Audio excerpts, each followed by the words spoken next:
পুরী টেম্পলের কাছাকাছি অনেকগুলো বিচ আছে, তবে পুরী ডিস্ট্রিক্ট অ্যাডমিনিস্ট্রেশন ট্যুরিস্টদের জন্য একটা part of the beach develop করেছেন, যেটার নাম নীলাদ্রি বিচ। এই বিচের সাথে লাগোয়া একটা পার্ক আছে এবং বিচটা খুব ক্লিন। এখানে ট্যুরিস্টদের বসার জন্য আরামদায়ক লাউঞ্জ চেয়ার ভাড়া পাওয়া যায়। বিচ হাট আছে। এই বিচের কাছাকাছি অনেকগুলো ছোট বড় হোটেল আছে ট্যুরিস্টদের জন্য। তো আমরা এখন পার্কের ভিতর দিয়ে এই নীলাদ্রি বিচে যাচ্ছি। এখন খুব হাওয়া দিচ্ছে, দেখা যাচ্ছে কয়েকটা গাছের ডাল ভেঙে গেছে, মালিরা ডালগুলোকে সরিয়ে নিয়ে যাচ্ছে। সবসময় পার্কটা মেনটেন করা হয়।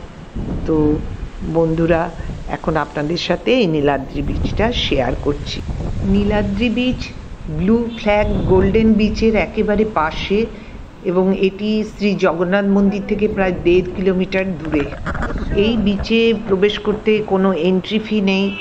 খুবই মনোরম ও শান্ত পরিবেশ, বেশি খুব ভিড় থাকে না এখানে। যারা পুরীতে আসেন খালি রিল্যাক্স করতে আর প্রকৃতির অপূর্ব শোভা উপভোগ করতে, তাদের জন্য এই নীলাদ্রি বিচ একটা আদর্শ স্থান। আমি অনেকবার পুরীতে এসেছি, কিন্তু এই প্রথমবার নীলাদ্রি বিচে আসলাম। ভোর 5টার থেকে রাত 8টা পর্যন্ত এই বিচ খোলা থাকে। এখানে কোনো এন্ট্রি ফি লাগে না। বিচের আশেপাশে luxury hotel, mid range hotels, budget hotels সবই আছে। যেহেতু বেশি ভিড় নেই, সেই জন্য এই বিচটাকেই আমরা বেছে নিয়েছিলাম রিল্যাক্সেশনের জন্য।